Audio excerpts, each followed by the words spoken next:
N-644 errepidean Santurtzin Mamagariako tunela moztuko dute gaur gauean porturako noranzkoan eta bihar asteartea A8 autobudean moztuko dute gaueko 10 eta goizeko 6 bitartean. Gainera, N-644 errepidean Ermuan Uretamendiko tunela erabat moztuko dute ekainaren 21ean asteazkena eta 22ean osteguna gaueko 10 eta goizeko 6 bitartean. Eta N-644 errepidean, Ueba eta Amorebieta-Etxanon, errei bat itziko da ordezko pasabide arautorekin, eta kalteak irauten duen bitartean, ezin izango da garraio berezigik igaro ekainaren 22 arte osteguna gaueko 9 eta goizeko 6 bitartean. Hala ere, gogoratu informazio gehiago uneoro bizkaia.eus atarian.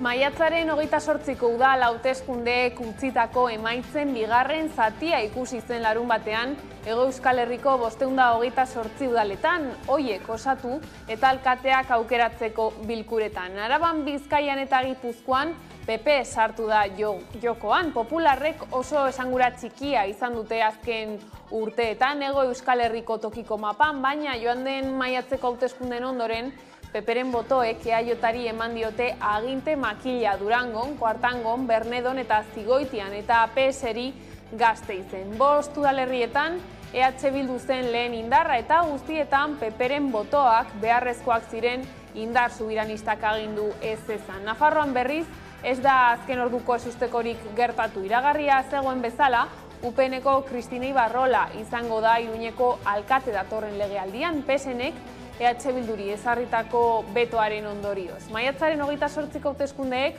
sozialisten esku utzi zuten alkatetza, alde batera edo bestera lerratzeko giltza eta aukera baliatu dute boto zurien bidez aginte makila eskuinaren esku uzteko. Gauzak horrela, Arnaldo Otegi udalen osaketaren balorazioa egin du. Argi gelditu da, Euskal Herria Bilduk irabazi zituela hauteskunde hauek botoetan eta Euskal Herria Bildu dela Hego Euskal Herrian lehen indar municipalista. Garbi dago ziklo politiko berri baten inguruan berretsi egin dela, nolabait ere badagala tendentzia sozial eta herritar bat Hego Euskal Herrian. Ikusiko dugu tendentzia hau konsolidatzen den edo ez, datozen zita elektoraletan, baina konbentzituta gaude askotan esan dugun bezala eta urtea daramagu esaten Euskal Herritarrek Euskal Herrian, Hego Euskal Herrian, Euskal Herria Bildu defenditzen dituen balore, konpromiso, proiektu, proposamen eta printzipioekin gero eta gehiago bat egiten duela. Gabon, datuei erreparatuta EH Bildu da hasi berri den legealdian aginte makila gehien dituen indarra guztira 156. Modu horretan, hauteskundeetan EAJak izandako atzeraldia nabaritu da alkatetzan ere. 92 izango dituzte jeltzalek 2019an baino 18 gutxiago. Behin udalak eta Nafarroako parlamentua osatuta, Araban, Bizkaian eta Gipuzkoan batzar nagusiak eratzea izango da urrengo pausua. Lehen Arabakoa izan da, horretarako beharrezkoa den batzarkide kopurua akreditatu baita jada eta gaur egin dute eratze saioa. Bizkaian berriz, ekainaren 22an ostegunarekin osatuko dira batzar nagusiak eta Ana Otadui jeltzaleak jarraituko du bertan presidente izaten. Gipuzkoaren kasuan, oraindik ez dago datarik urrengo legegintzaldia abiatzeko. Maiatzaren 28ko hauteskundeetan hautatutako batzarkideek oraindik ez bai dute akreditazioa jaso.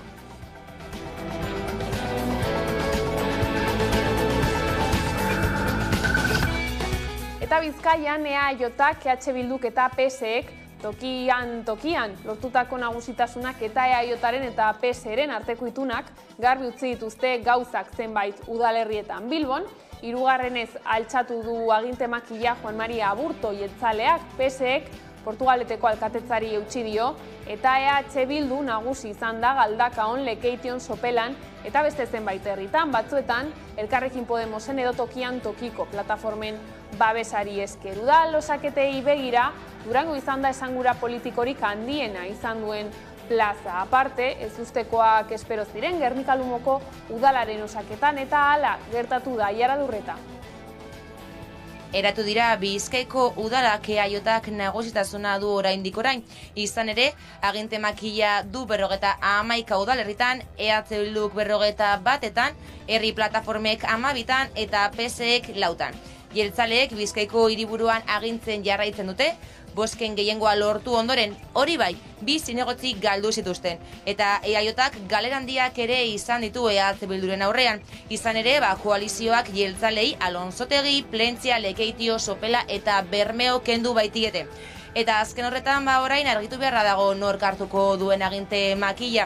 Izan ere koalizioak eta herri plataformak akordioa lortu zuten eta akordio horri esker Asier Larrauri EH Bilduko ordezkaria izendatu zuten alkate, baina aginte makila hartu eta ordu gutxira bere dimisioa aurkeztu zuen, autoistripua izan eta baimendutako alkohol tasa gainditu oste. 20. batzar nazionala egin zuen Etxeratek atzo, Iurretako Montoste elkartean. Euskal presoen sakabanaketa eta urruntzea maitutzat eman osteko lehena izan da, eta bere nunka senide eta lagun elkartu dira eguerdian. 21 urte beteko ditu Etxeratek, datorren urrian garai berri bat da egungoa espetxe politikei dagokienean eta errealitate berriak arekin dakartzan beharretara nola egokitu eta erantzun hausnartu dute. Sakabanaketa eta urruntze politikak amaituta ere, aurrerantzean lanean jarraituko dute Etxeraten presoen senidei babesa emateko.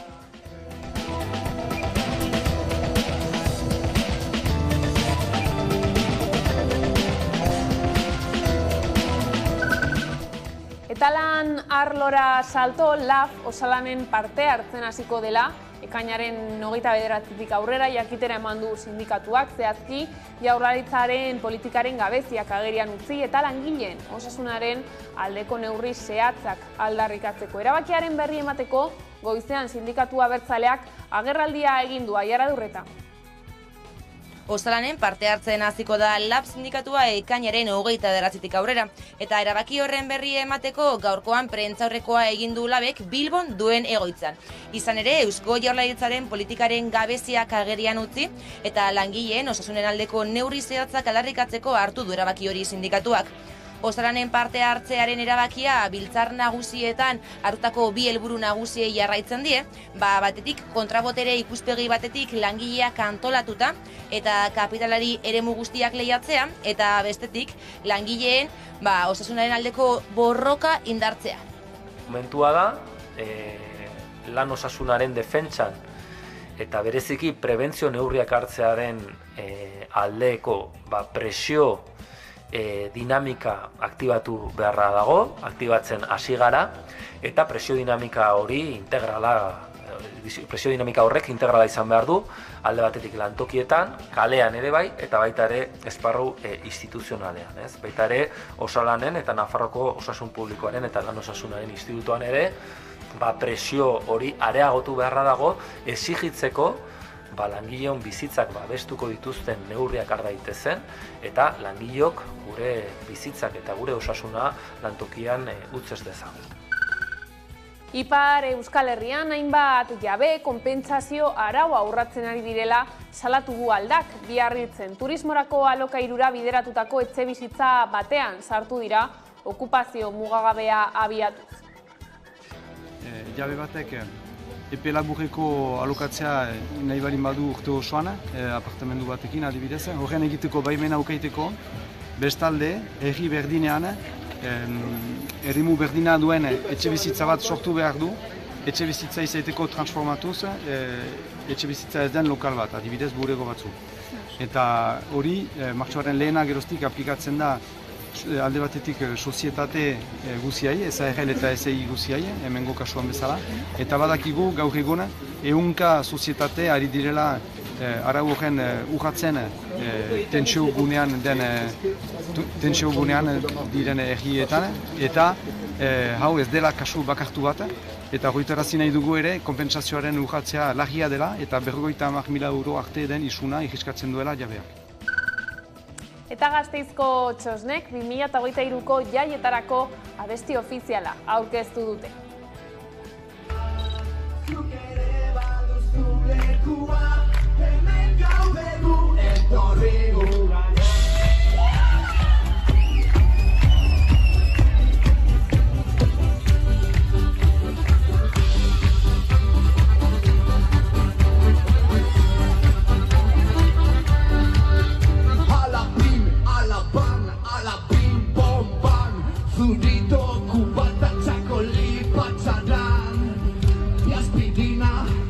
Giztrek imazin, ajeak gogor, jotzen da bil.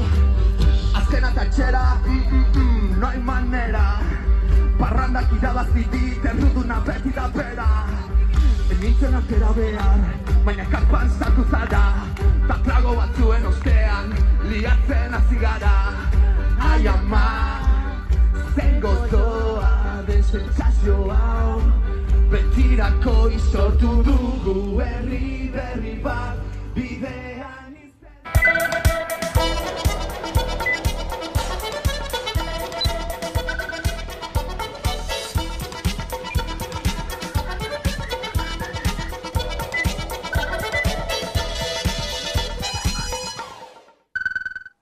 Ongietorriak gurean gaur gaueko albistegira. Politikari dagokionez, larunbateko saioarekin bueltan, EAJaren eta PSren arteko aliantza tradizionalak ezin izan du aurreko agintaldian adina udalerrietan eskuratu alkatetza. Aipatu legez, jeltzalek eta sozialistek PPren babesa behar izan dute zenbait aginte makila haien esku geratzeko hasteko. Gasteizkoa, Nafarroan, EH Bilduren gorakada nabaritu da, Iruñeak UPNren esku jarraituko duen arren. Koalizio abertzaleak lortu du zinegotzi gehiengo aldean eta gorakada horrek zenbait udalerri handitako aginte makilak eman dizkio EH Bilduri.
Gasteizen EH Bildu izan zen garailen maiatzeko hauteskundetan, botoetan zein eserlekuetan, baina Rocío Vitero zerrendaburuari bidea itxi diote jeltzalek eta alderdi popularrekoek eta hautagai sozialistari eman diote aginte makila. Hala, Maider Etxebarriak gidatuko du Gasteizko udala hurrengo 4 urteetan. Maider Etxebarria Gasteizko alkatea izendatu dute. Gasteizen aginduko duen lehenengo emakumea da hain zuzen ere. Guztira 18 boto lortu zituen, EAJaren eta PPren botoak. Izan ere, PP alderdiaren sostengua ezinbestekoa izan zen gehiengoa lortzeko. EH Bilduk berriz 9 boto lortu zituen, Elkarrekin Podemosek euren 2 botoak eskaini zizkion. Gauzak horrela PSek eta EAJak akordioa sinatu dute, legealdi honetan PPren sostengua oso beharrezkoa izango da, baina alderditik azpimarratu dute ez dela hain erraza izango. Berretsi egin nahi dizuet egonkortasuna, hurbiltasuna eta akordio nahia eskaintzeko asmo sendoa. Dar estabilidad, de dar seguridad y de dar certidumbre a las instituciones vascas y en concreto al Ayuntamiento de Vitoria. Hoy hemos tenido un papel clave, pero lo vamos a tener todavía más allá, más importante a partir de mañana, precisamente para dotar de estabilidad a Vitoria-Gasteiz. Gu, maitasunagatik sartu ginen politikan. Herri honekiko maitasunagatik. Y por eso seguimos aquí. Alderdi sozialistaren erabakia ulertezina da eta etxigarria da, eta herritar asko eta asko zapuztu ditu. Bestalde, Arabako udalerriei dagokienez, EH Bilduk eta Omiak Laudioko udal gobernua osatu dute, eta Aintzane Gaztaka izango da alkatea. Orain arte, Ander Añibarro jeltzalea izan da. EH Bilduk ere aginduko du Aiaran, Zuian, Azparrenan, Legution, Agurainen eta Oionen. EAJak berriz Zigoitian, Kuartangon, Amurrion, Guardian eta Argantzunen aginduko du. Azkenik PPek Bastidan eta Trebinun lortu du alkatetza eta Iruña, Okan eta Zambranan PSek. Eta Bizkaian EAJak nagusitasuna du oraindik orain. Aginte makila baitu 51 udalerrietan, EH Bilduk aldiz 51 udaletan. Edonola ere EAJak galera handiak izan ditu EH Bilduren aurrean. Jentzalei kendu diete Alonsotegi, Bermeo, Lekeitio, Plentzia eta Sopela. Hala ere, gaur jakin izan dugu, Bermeoko alkateak dimisioa aurkeztu du autoistripu baten ostean gehiegizko alkohol tasa eman eta gero. Xabier Ortuzar izango da lehendakari ordea. Udalbatza berria osatzeko gaur eratu dira Bizkaiko udalak, EAJak nagusitasuna du oraindik orain eta aginte makila izango du 51 udalerritan. EH Bilduk 51etan. Herri plataformek berriz 12 udaletan eta PSek aldiz 4. Hala ere, alderdi abertzaleen arteko aldea txikitzen doa. EAJak bozka gehien edukiarren alderdi subiranistak ordezkariak handitu ditu. Izan ere, naiz eta nagusitasuna mantendu, EAJak galera handiak ere izan ditu EH Bilduren aurrean. Jeltzaleei kendu diete Alonsotegi, Bermeo, Lekeitio, Plentzia eta Sopela. Hori bai, EAJaren eta PSren arteko itunak garbi utzi dituzte gauzak zeinbait udalerritan. Bilbon adibidez, Juan Maria Burto alkate izendatu dute 3. PSek Portugaleteko alkatetzari eutsi dio, izan ere Mikel Torresek gehiengo osoa lortu zuen maiatzaren 28ko hauteskundetan. Bestalde EH Bildu nagusi da Galdakaon, Lekeition, Sopelan eta beste zenbait herritan, eta batzuetan Elkarrekin Podemos edo tokian tokiko plataformen babesari esker, baina beste zenbait herritan egoera ez da argitu azkenera arte. Durango izan da esangura politikorik handiena duen plaza. EH Bildu izan zen garaile, 9 zinegotzi lortuta aurrekoan baino 2 gehiago. Baina EH Bilduk eta Herriaren Eskubideak plataformak osatutako blokea eta EAJaren eta PSren artekoa berdinduta daude. 10 zinegotzirekin eta PPren zinegotziak izan du giltza. Hala Mireia Elkoribide jeltzailea agindu alkate. Gernika Lumon EH Bildu izan zen garaile, baina Jose Maria Gorroñok aginte makila du Gorroño buru den guztiontzako herri plataformak jeltzaleekin akordioa lortu ostean. Eta Bermeon koalizioak eta herri plataformak akordioa lortu zuten Asier Larrauri alkate izateko. Baina aginte makila hartu eta ordu gutxira, Larraurik dimisioa aurkeztu zuen autoistripua izan eta baimendutako alkohol tasa gainditu ondoren.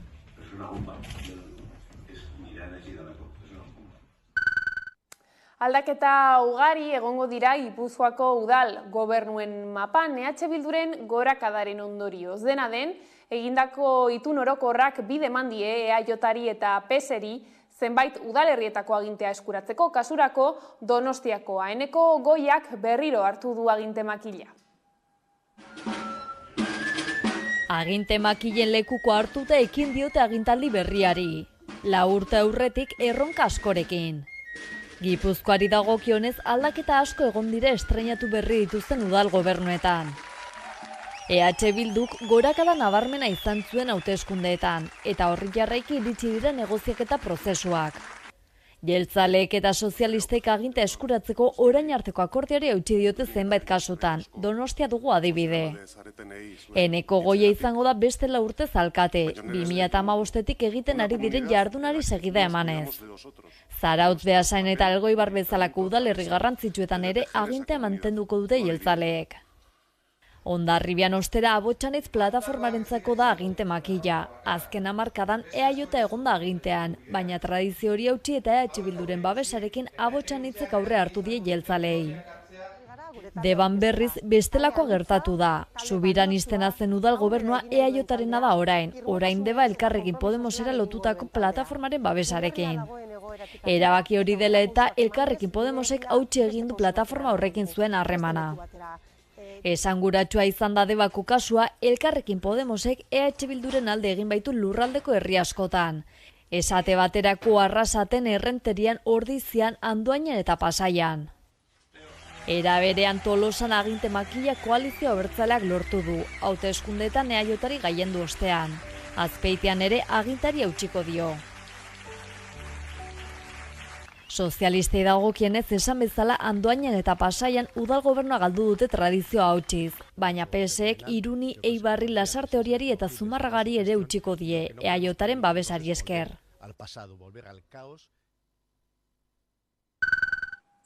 Eta Nafarroan PSN-ek aginte makilaren jabea erabakitzeko giltza izan duenetan eskuinerantz biratu du Egezibarren, Barainainen eta Lizarran. Kasu, tutera gehituz gero, udalerri handienak eskuratuko ditu aldiz, sozialisten giltzarik izan ez denetan, UPNren alternatiba diren udalak osatzea posible dela ikusi ahal izan da. Iruñeko udalean, PSN-ek eman dio alkatetza eskuin muturreko Kristina Ibarrolari, bere botoak zurian emanez. Izan ere, 3. bideari ezezko biribila eman zion EH Bilduko militantziak udal osaketa aintzinetik egindako batzarrean. Aho batez, onartu zuen Joseba Siron alkategai moduan aurkeztea, eta hartara bertza hautagairik ez babestea. Beraz, Koldo Martinez ere ordezko aulkira joan da. Iruñeko udalean, UPN beraz, irabazle. Tuteran, Herriberako hiriburuan, UPN alderdiko Alejandro Tokero alkate berriz ere. Lizarran, UPN-eko Marta Ruiz de Aldak lortu du aginte makila. Barainainen, UPN-eko Maria Lekunberri irabazle. Eguesibarren, UPN-eko Xurine Peñas alkate. Tafaia izan da, Nafar herri handietan EH Bilduk irabazi duen alkatetza bakarra. Nafarroko udal eraketak ere bi txikeriak ekarri ditu berekin. Adibidez, Garesen EH Bildu heldu da garaile UPN-eko bi lagunen botoari esker. Orain dimititu beharko dute, por cierto. Etxarri Aranatzen UPNren zinegotzi bakarrak erridikuloa egin zuen kargua zinegiterako orduan berezakutik Espainiari kurrina ateratzerakoan. EH Bilduko 11 zinegotzien aintzinean. San Adrianen, Peperen eta Voxen bi zinegotzien sostengua izan du UPNek. Eskuinaren erreinua heldu da 4 urterako Nafarroako udal aunitzetan. Eta Nafarroatik mugitu gabe Unai Ualde izango da parlamentuko presidentea, Geroa Baik, PSN-ek, EH Bilduk eta zurekin Nafarroak bozkatu dute Geroa Baiko hautagaiaren alde. Nafarroako parlamentuaren osaketan etzen ezustekorik izan eta Ualdek kargua berretsi zuen. Mahaia anitza izan da berriz, gehiengo aurrerako arrastoekin. Udalak eratu bezperan eratu dira legebiltzarreko mahaiak Nafarroan. 2019an alderantziz izan zen. Gogoratu dezagun PSN-ren eta Geroa Bairen arteko negoziazioetan tirabirak izan ondoren, heldu dela parlamentuaren eraketa bilkura. Bi alderrietako tentsioa agerikoa izan da, baina edonola ere, esperotako emaitza jaso da. PSN-ren, EH Bilduren eta zurekin Nafarroaren aldeko botoekin, Geroa Bairen Unai Ualde heldu da berriz presidente. Gainontzeko 4 postuak ere ezustekori gabe banatu dira. PSN-ren Ainhoa Unzu izanen da presidente ordea eta UPN-ren Juan Luis Sánchez de Muniain bigarren presidente ordea. Lehendabiziko idazkaritza UPN-ren Yolanda Bañezek eskuratu du eta bigarren aldiz EH Bilduren Mikel Zabaletak. Finitzeko aipatzekoa ere, Vox eta zurekin Nafarroa maitikat gelditu direla.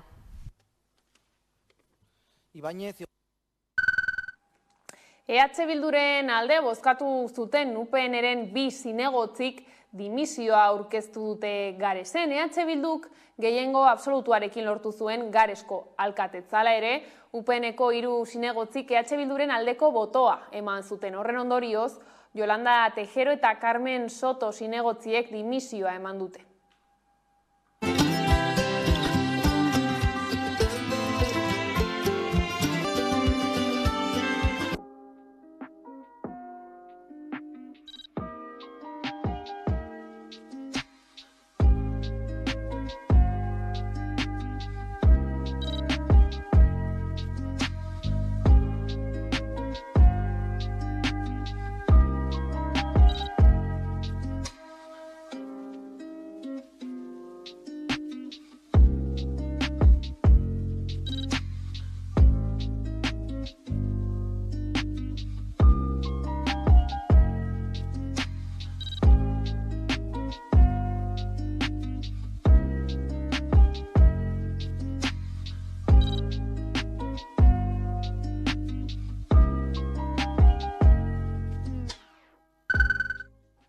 Uztailaren 23ko bozak udal eta foru hauteskundeen bigarren itzulia izango dira EH Bildurentzat. EH Bilduk 155 alkatetza lortu ditu duela 4 urte baino 21 gehiago eta 1402 zinegotzi Hego Euskal Herrian herrialdeko lehen indar politikoa izanik. Benetako aukera bat ikusten du Otegik koalizioak Espainiako gortetarako hauteskundeak irabaz ditzan.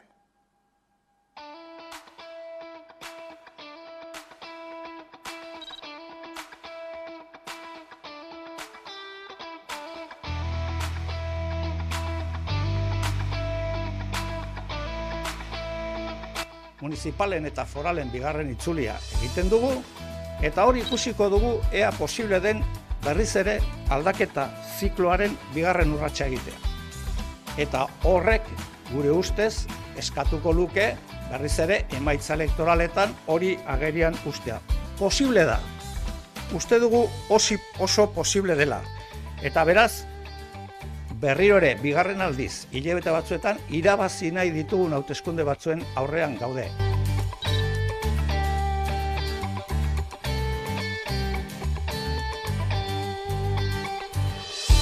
Si gana el PP con Vox, votar otras opciones es muy poco práctico, ¿no?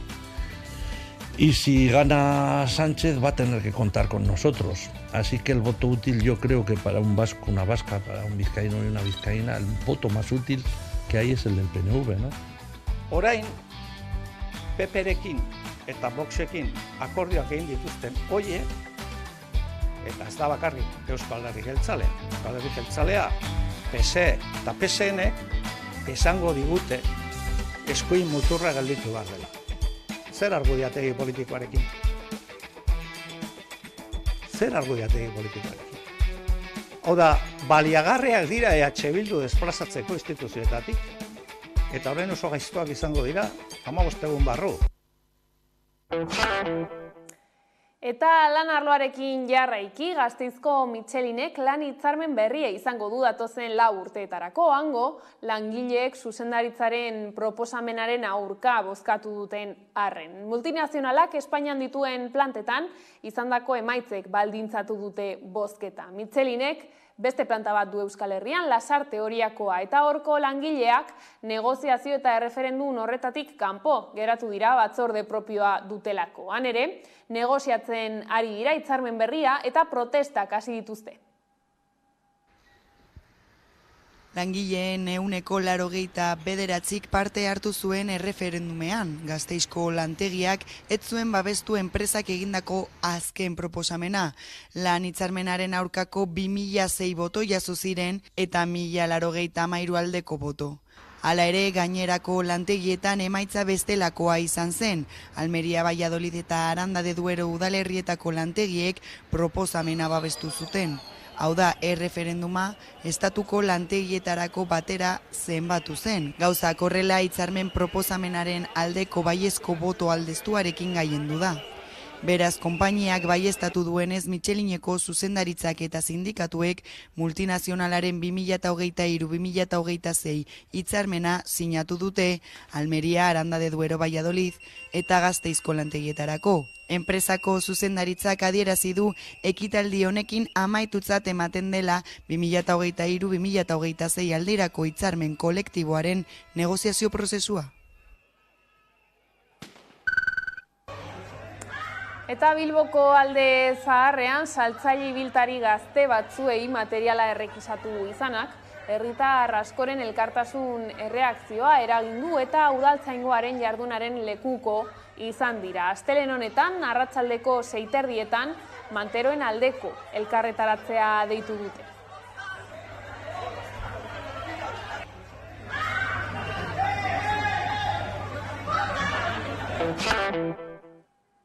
Josu Astiria orai NLP teknologiak laguneko koordinatzaileak elkarrizketatu dugu gaurkoan Hamaika telebistan. Astiriak azaldu du orai adimen artifizialean jauzi handia egiteko elujarren barkatu apustu estrategikoa dela eta dio oso pozik daudela urte honetan lortutakoarekin.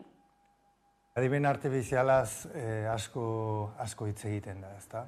Adimen artifizialak esparru desberdinak ditu, bada irudiaren tratamenduarekin lotutako guztia, biometrika eta alor guzti hori. Gero beste bat badago gehiago robotikarekin eta arrazonamendu automatikoarekin lotutako, eta hirugarren esparru bada hizkuntzaren prozesamendu automatikoa.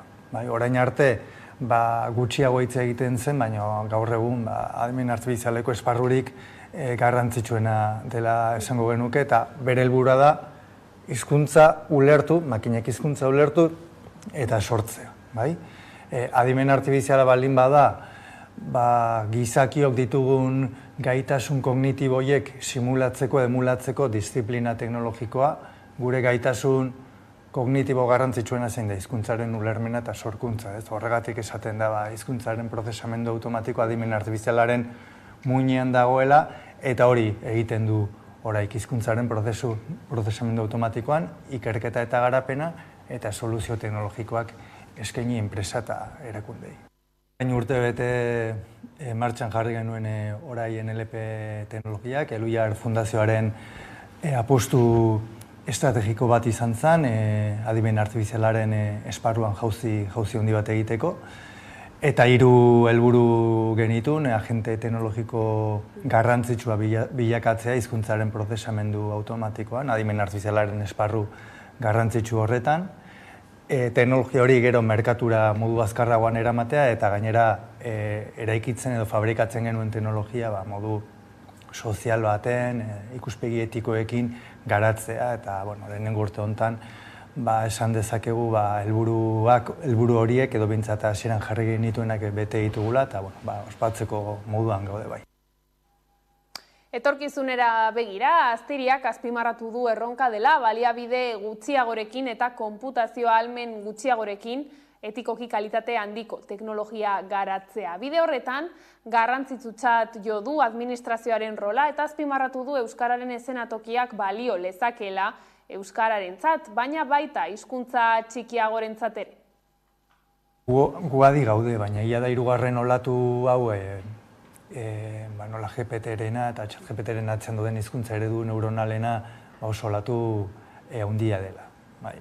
Azkenean, sistema hauek testu korpus izugarriekin lan egiten dute, konputazio ahalmen izugarri batekin, eta orain arteko artearen egoera, batez ere hizkuntzaren sormenean, hizkuntzaren sorkuntzan, laburpen automatikoan, edo galdera bat egin eta erantzuteko ahalmen horretan, hizkuntza sortzeko gaitasun horietan sekulako jauzia egin du.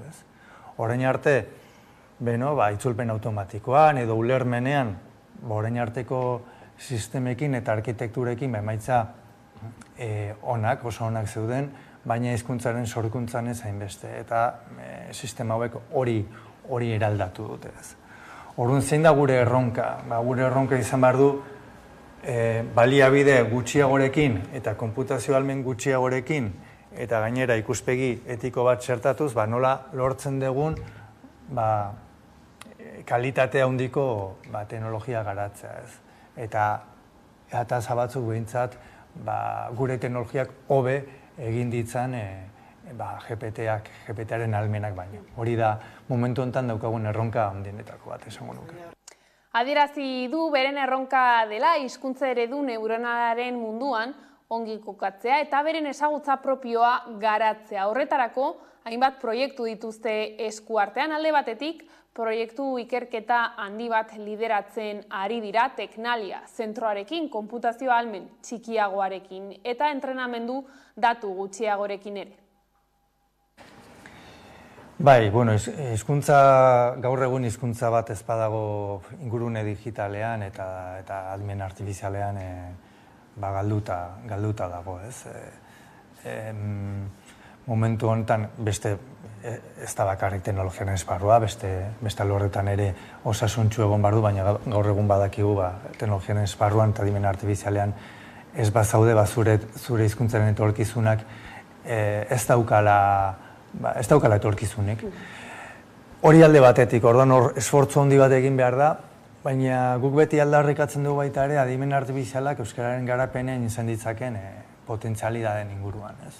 Bat esan dut, bide irakusle izan daitekela, baina bestetik euskararen presentzia nolabait nagusia izateko ez dago arazorik eszenatoki eremu batzuetan. Zure ondokoak euskara ez jakinez arren, zu ulertzeko gai izango delako, transkripzio sistema eta itzulpen sistemekin. Nik uste beste aukera asko irekitzen zaizkigula, edo udal administrazioan edo enpresetan, adimen artifiziala euskara planetan modu intensibo batean txertatuz, bestelako eraldaketak eta bestelako eskuartzeak martxan jarri daitezke, edo beste adibide jartzearen hizketaren sintesia euskeraz sortzeko modu kalitatea handian gaitasuna balin badaukagu, zergatik ez ditugu ikusentzunezko pila bat bikoizten. Egia da, hemen badagola debatea, bikoizlarien kontua eta bar, baina ez ditugu bikoizten, gaur egun ez ditugu bikoizten. Orduan, gai izan gaitezke olako ikusentzunezkoen esparruan badukiak kaso gehiago izaten euskeraz, olako teknologiekin. Orduan, nik uste dut, hitzein behar dela aukerez modu gehiagotan hitzein behar dela.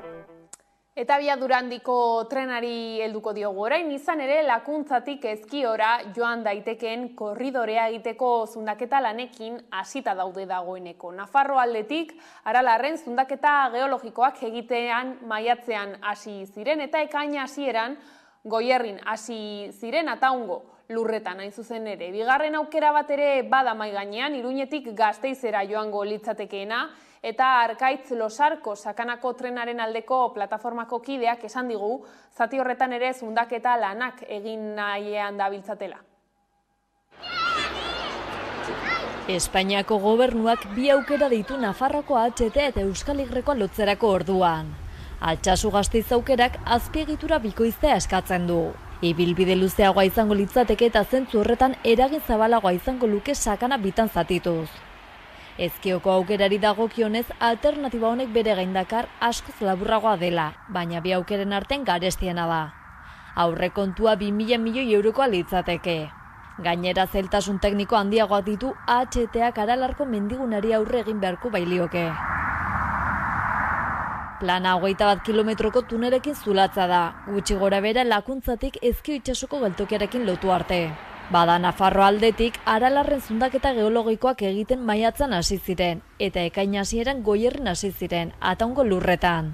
Ataungo udalak zundaketak egiten hasi izena sorpresa hartu du. Zulaketak egiteko informazioa jasoa zuten udaletxean, baina informazio gehiago eskatu eta kokaleku aldatu zuten, partikular baten lurretan kokatuz. Udalak horren berri izan orduko bertara joan eta zundaketa gerarazi zituen, baina dagoeneko 6 metroko sakonerako zuloa eta material erauzketa egina zeukaten. Udal baimena beharrezkoa da horretarako, eta ez zutenez bertan bera utzi dituzte zundaketa lanak momentuz. Testuinguru honetan egiten ari diren makroproiektuaren aurka mobilizatu ziren iraganilean Ataunen. Bien bitartean Iñigo Urkullu lehendakariak Pedro Sánchez Espainiako gobernuburuari eskatu dio Atlantikoko makroeskualdea lehenesteko. Lehentasunezkotza jotzeko arrazoietako bada Hego Euskal Herriaren eta Europa iparraldearen arteko trenbide eta energia konexioetan indar egitea. Frantziak Euskal Herrikoaren iparraldeko lotura 2052 atzeratu duen honetan. Lotura Ezkion egitearen alternatiba.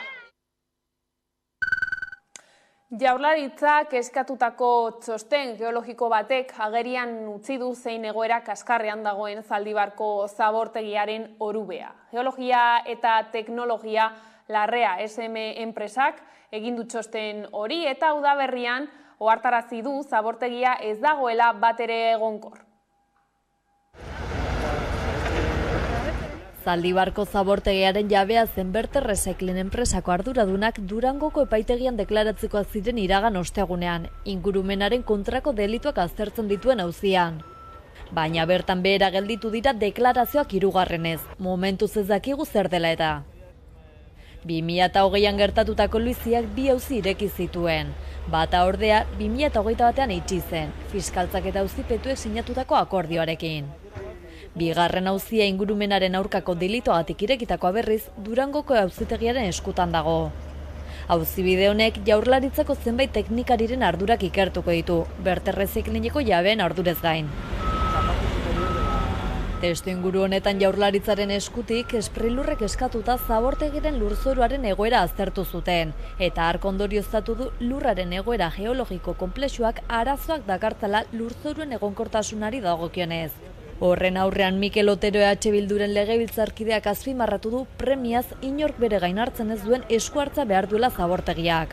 Ikerketa profesional batek esaten duenaren arabera, segurtasun faktorea, oraintxe bertan, Zaldibar erori zenean, baino kaskarragoa dela, lurra oso abiadura handian mugitzen ari dela, arrakalak daudela, arrakala horietatik ura barrenera joaten dela, beraz, jarri zituzten geruzak ez direlari efektiboak izaten, eta arrisku asko daudela. Egonkortasunaren inguruan, suteen inguruan, isurien inguruan, eta kontu larri asko daudela mai gainean. Horren aurrean azalpenak eskatu dizkio Arantxa Tapia sailburuari. Alegia egoera honen aurrean zein pauso edota zer egingo duten galdetu diote subiranistek Jaurlaritzari.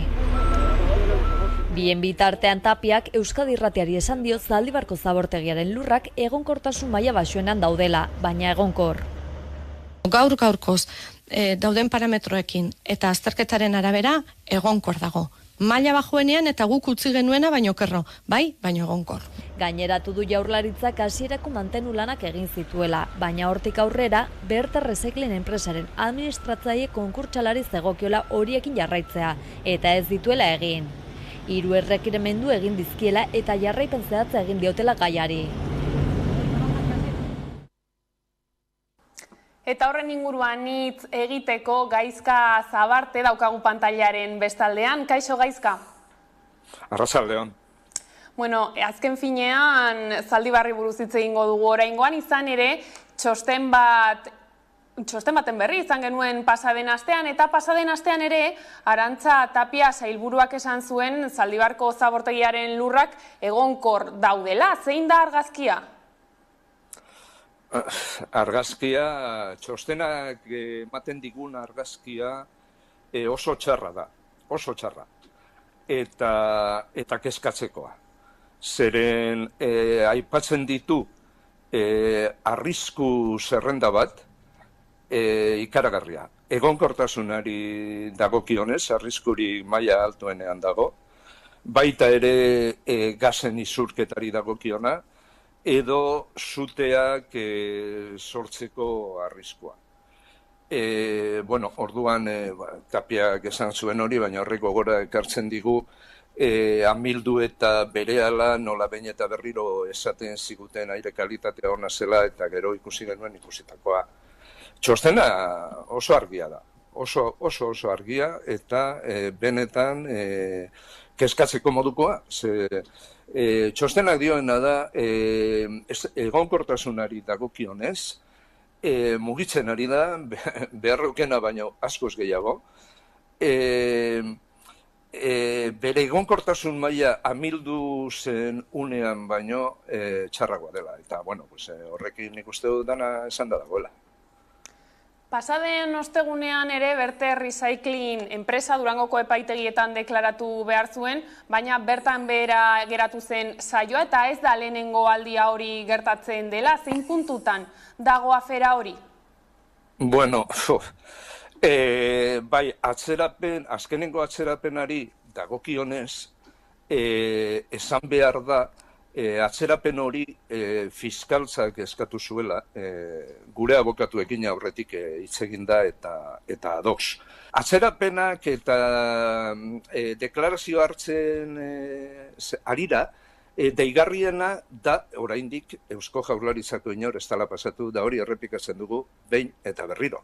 Zeren 3 urte, da ez dakizen bat hilabete joan dira, eta bakar bat ere ez da pasatu. Eta gure ustez, utzikeria horrek hainbeste denporan Eusko Jaurlaritzako arduradunik pasatu ez izana bakar bat ere ez epaitegitik.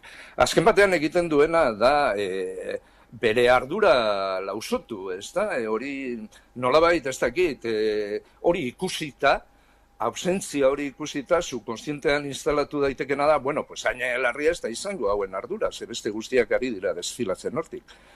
badaude 13 inputatu, eta baina Eusko Jaurlaritza, espada pasatzen, hori da benetan larria, atzerapenei dagokionez. Bestaldetik, hau instruzio fasean dago oraindik, eta luzatu da abendura arte, eta batedaki, zenbat luzatu daitekeen.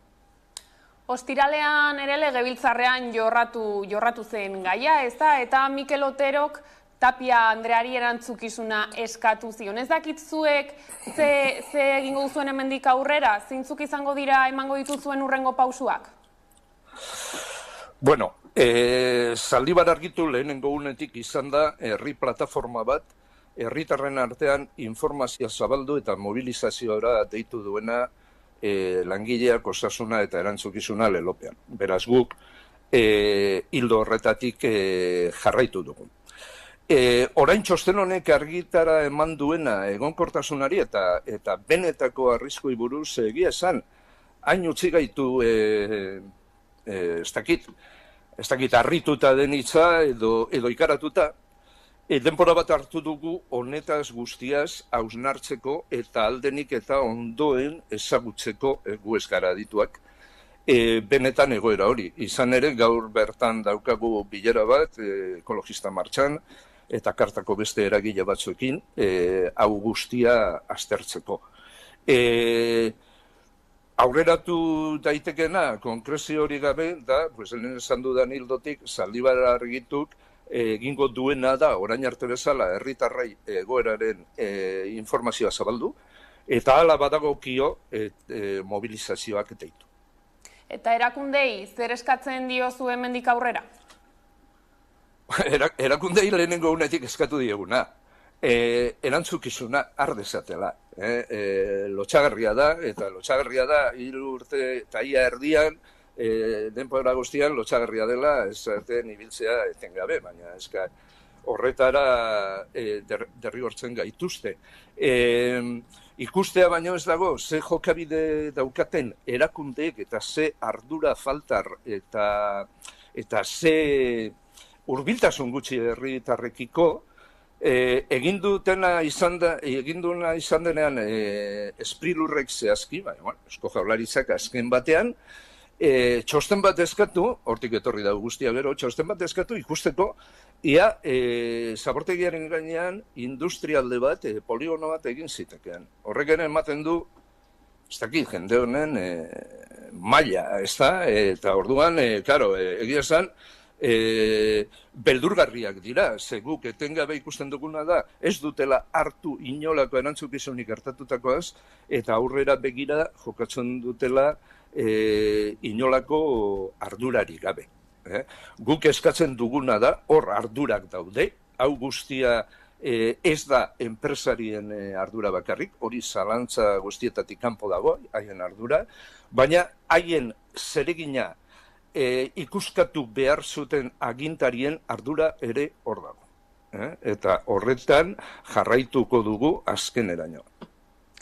Hortxe berriro ere zuen eskakizuna, gaizka hemen utzi behar dugu konexioa, mila esker gurekin egoteagatik eta gertutik, jarraituko ditugu, ematen dituzuen pausuak, mila esker. Ez horregatik, hurrengor arte.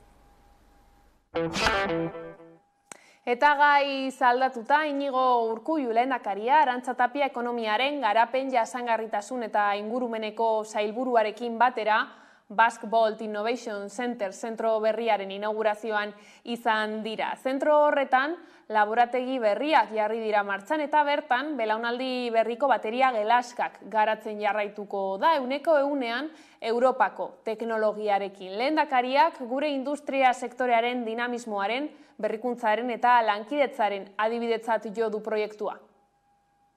Proiektu estrategikoa da, eta horrela aitortzen dugu. Ez Euskadin bakarrik, Europa mailan ere, eta zergatik ez mundu mailan ere bai. Tokiko garapen teknologikoa, garapen industriala eta deskarbonizazioaren bidean Euskadik emango duen lehen mailako urratsa, hau da Basque Bolt. Bertako teknologia eta industria garatzen badugu, gure menpekotasuna, gure dependentzia gutxitu eta herri helburuak lortuko ditugu. Garapen ekonomikoa, enplegu sorkuntza, ingurumenaren zaintza, gizartearen ongizatean aurrera pausuak ematea alegia. Hau da, Basquevolt. Eta hilabete barru ekingo diote iraultza txikien akanpadari Izarran uztailaren 19tik 23ra bitarte. Herri mugimenduetatik eta herri mugimenduentzako antolatutako topaketa da eta 3. aldia izango da.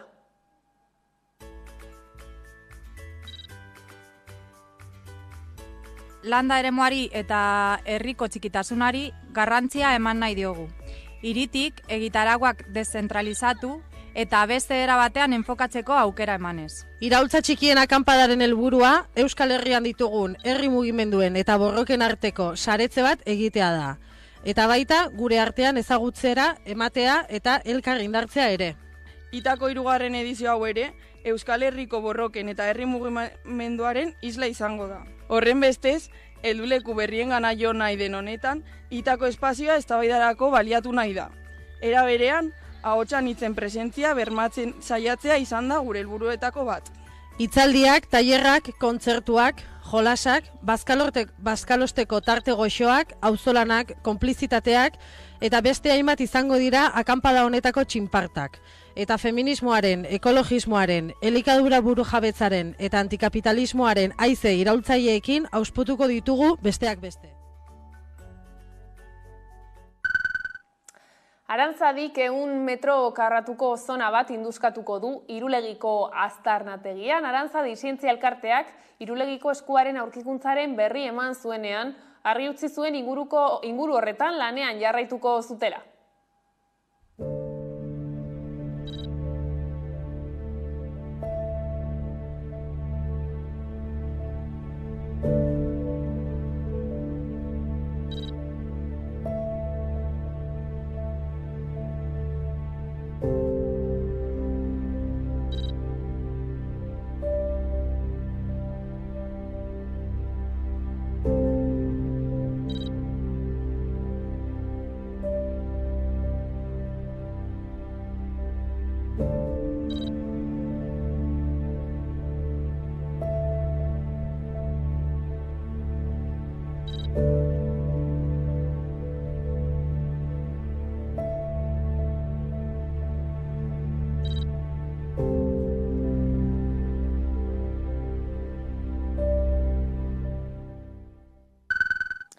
Bestalde, Pablo González kazetariak emaztearen eta seme zaharrenaren bisita jaso du espetxean. Dagoeneko 16 hilabete daramatza Polonian preso. Familiak salatu duenez, oraindik ez dute haren aurkako karguen berririk, ez da epaiketarako datarik ere. Gaurkoan, Oiana Godiriena Pablo Gonzálezen emaztearekin hitz egin dugu.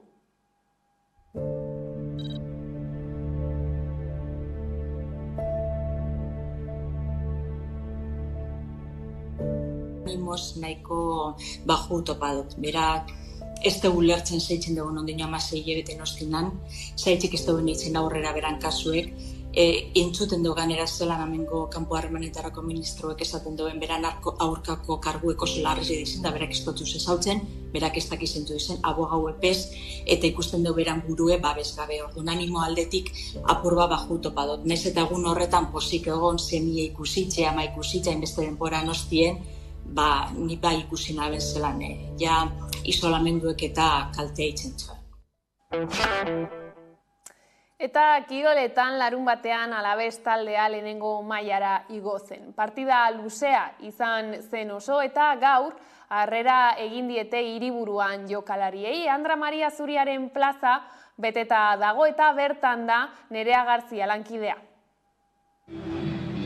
Andre Mari Zuriaren plaza jendez gainezka dago, jokalariak bertan izango dira Deportibo Alaveseko autobus berezia helduko da lasterona, eta plaza ikusten duzuenez, gainezka dago, arratsaldeko 5:30 bete da, eta festa gaueko 9:00 arte izango da. Ondoren, jokalariek topa egingo dute zaleekin igoera ospatzeko. Deportivo que me enchua, las pisas sola un caso,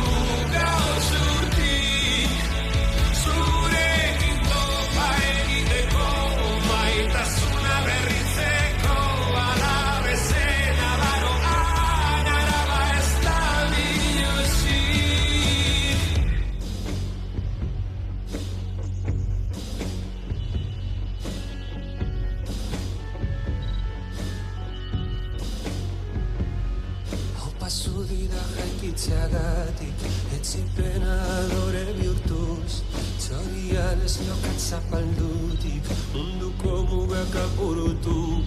Beti egan gaztelur horrera, bandera besoan hartuta, historia horrietan, noble naiz gaitumuta.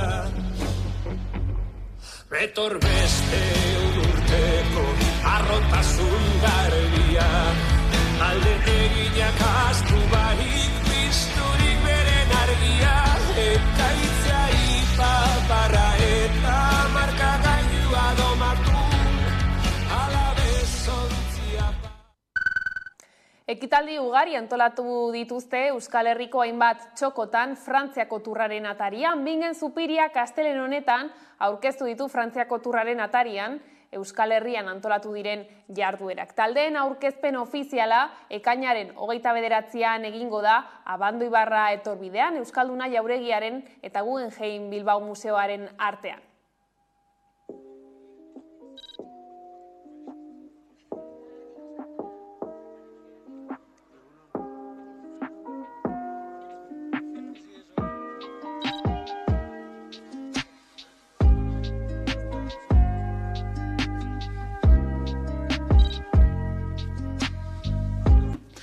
Berez, ekipoen aurkezpen hori 6:30 hasi eta 8 bitartean izango da, baina bai aurretik 5 hasita. Eta bai ondoren, aurkezpen amaituta gaueko 10 arte, festagiroa izango da.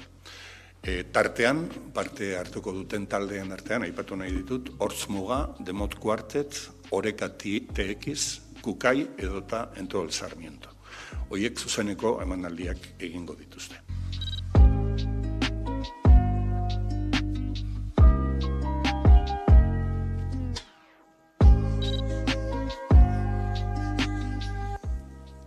Turra pasako den herrietan, 4-6 orduz, momentu jakin batzuetan, zailtasunak egongo dira, mugak egongo dira, mugikortasunerako eta joan etorriak lasai egiteko. Beraz, kontutan izan da 4-6 ordu horietaz hitz egiten ari garela, komeni da eta merezi du aldez aurretik pentsatzea ongi, larunbata hortan, edo igande horretan, edo astelehen horretan, bakoitza beziden tokian, ze mugimendu egin nahi ditugun eta nola antolatu ditzakegun.